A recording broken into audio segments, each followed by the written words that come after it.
23 ದಿನಗಳ ಸಂಸತ್ ಅಧಿವೇಶನ ಇವತ್ತು ಶುರುವಾಯಿತು. ಆಗಸ್ಟ್ 21ರ ತನಕ ನಡೆಯುತ್ತೆ. ಮೊದಲನೇ ದಿನವೇ ಜೋರು ಗಲಾಟೆ. ವಿಪಕ್ಷಗಳು ಆಪರೇಷನ್ ಸಿಂಧೂರದ ಬಗ್ಗೆ ಚರ್ಚೆಯಾಗಬೇಕು. ಆಪರೇಷನ್ ಸಿಂಧೂರ, ಪಹಲ್ಗಾಮ್ ಉಗ್ರರ ದಾಳಿ, ಡೊನಾಲ್ಡ್ ಟ್ರಂಪ್ ಮತ್ತೆ ಹೇಳ್ಕೊತಾ ಇದ್ದಾರೆ ಕದನ ವಿರಾಮ ಮಾಡಿಸಿದ್ದೆ ನಾನು ಅಂತ. ಅದರ ಬಗ್ಗೆಯೂ ಚರ್ಚೆ ಆಗಬೇಕು. ಬಿಹಾರದಲ್ಲಿ ಮತದಾರರ ಪಟ್ಟಿಯ ವಿಶೇಷ ಪರಿಷ್ಕರಣೆಯ ಬಗ್ಗೆ ಚರ್ಚೆ ಆಗಬೇಕು ಅಂತ ಗಲಾಟೆ ಮಾಡಿದ್ರು. ಸದನವನ್ನು ಸ್ಪೀಕರ್ ಇದ್ದವರು ನಾಳೆಗೆ ಮುಂದೂಡಿದರು. ಸಂಪ್ರದಾಯದಂತೆ ಪ್ರಧಾನಿ ನರೇಂದ್ರ ಮೋದಿ ಆರಂಭದಲ್ಲೇ ಮಾತನಾಡಿದ್ರು. ಆಪರೇಷನ್ ಸಿಂಧೂರ ಆದ ನಂತರ ನಡೀತಾ ಇರುವ ಅಧಿವೇಶನ ಇದು. ಭಾರತದ ಶಕ್ತಿಯನ್ನು ಸಂಭ್ರಮಿಸಬೇಕಾಗಿರುವ ಅಧಿವೇಶನ.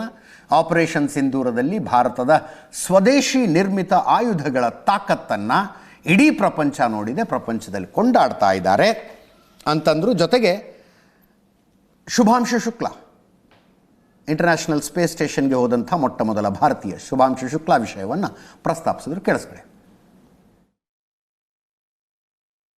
ये मॉनसून सत्र एक विजयोत्सव है. पूरी दुनिया ने भारत की सैन्य शक्ति का, भारत के सैन्य के सामर्थ्य का रूप देखा है. ऑपरेशन सिंदूर में भारत की सेना ने जो लक्ष्य निर्धारित किया था 100% अचीव किया. आतंकियों के आकाओं के घर में जाकर के 22 मिनट के भीतर ऑपरेशन सिंदूर के तहत उसको जमीन दोज कर दिया गया. और मैंने बिहार की एक कार्यक्रम में इसकी घोषणा की थी, जो हमारी सैन्य शक्ति ने बहुत ही कम समय में सिद्ध करके दिखा दिया.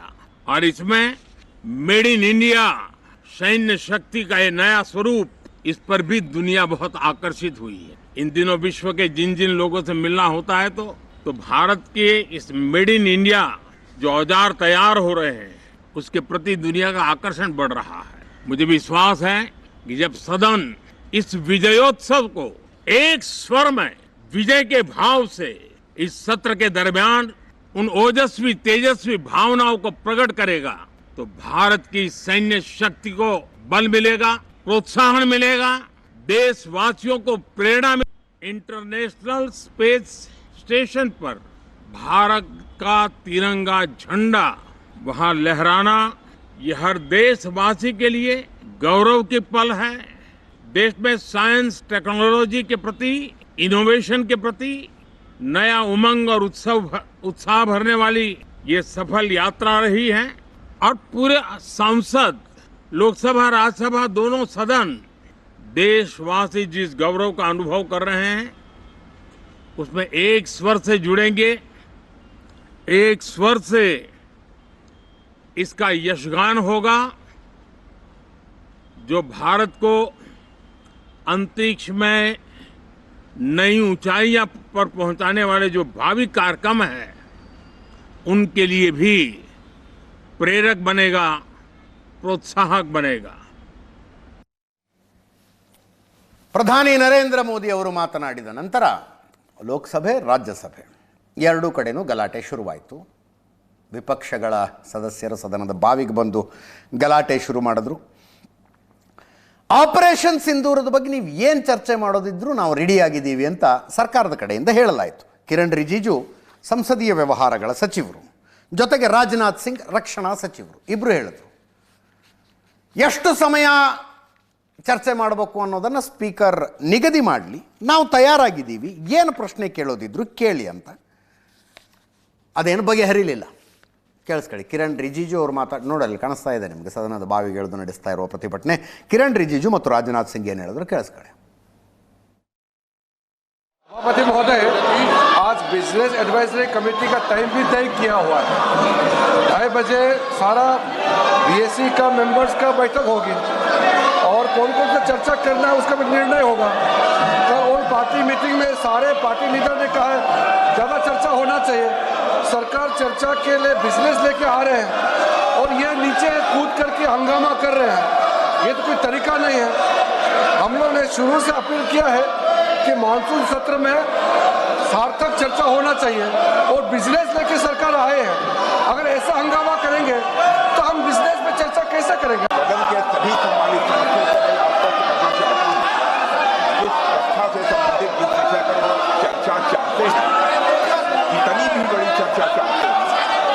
मुद्दे की भी चर्चा चाहते हैं, जैसा भी आपके द्वारा अथवा स्पीकर महोदय के द्वारा तय किया जाएगा उसके तहत हम चर्चा करने के लिए पूरी तरह से तैयार हैं।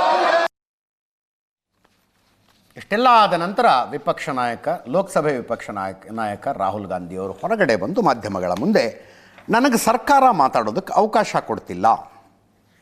ಕೊಡ್ತಿಲ್ಲ ಅಂತ ಆರೋಪ ಮಾಡಿದರು. ಕೇಳಿಸ್ಕೊಳ್ಳಿ.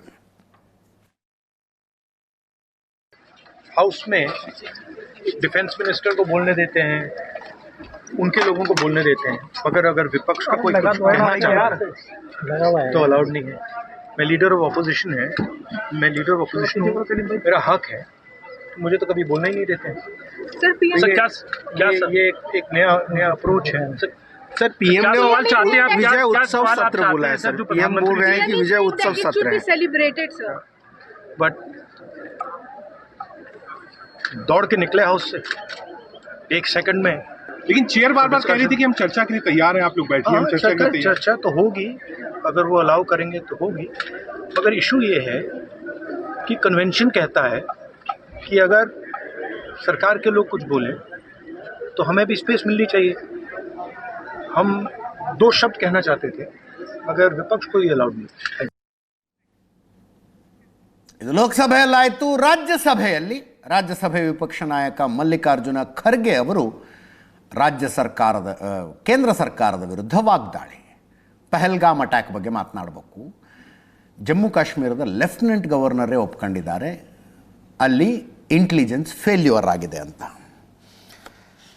ವಿಪಕ್ಷಗಳೆಲ್ಲ ಸೇರಿ ಸರ್ಕಾರಕ್ಕೆ ಬೇಷರತ್ತು ಬೆಂಬಲ ಕೊಟ್ಟಿದ್ವಿ ನಾವು, ಅದರ ಪರಿಣಾಮ ಏನಾಯಿತು ಅನ್ನೋದು ಚರ್ಚೆ ಆಗಬೇಕು ಅಂದರು. राज्यसभೆಯಲ್ಲಿ ನಡೆದಿದ್ದು ಕೇಳಿಸ್ಕೊಳ್ಳಿ. सर पहलगाम हमला 22 अप्रैल को हुआ था, अब तक आतंकवादी पकड़े नहीं गए, मारे भी नहीं गए, और उन्होंने हमको बार बार बताया कि उन्हीं के ऊपर डायरेक्टली मारे गए और वो उसमें मर गए, ये भी खबर हमको मिली। लेकिन हम ये जानना चाहते हैं, क्योंकि हमने तो अनकंडीशनल सपोर्ट पूरे हाउस, पूरे ऑल पार्टी ने दिया, सिर्फ मेरा पार्टी की नहीं, सभी पार्टियों ने दिया कि देश को मजबूत बनाने के लिए, देश में एकता रखने के लिए और हमारे आर्मी को मॉरल स्ट्रेंथ देने के लिए हमने अनक्वेश्चन यानी कोई प्रश्न न करते हुए हमने ये सब कुछ उनको दिया। ये उन्होंने ही कहा है, लेफ्टिनेंट गवर्नर ने कहा है इसमें इंटेलिजेंस फेल्यूर है, ये एक्सेप्ट उन्होंने ही किया, ये हमारी बात नहीं सर।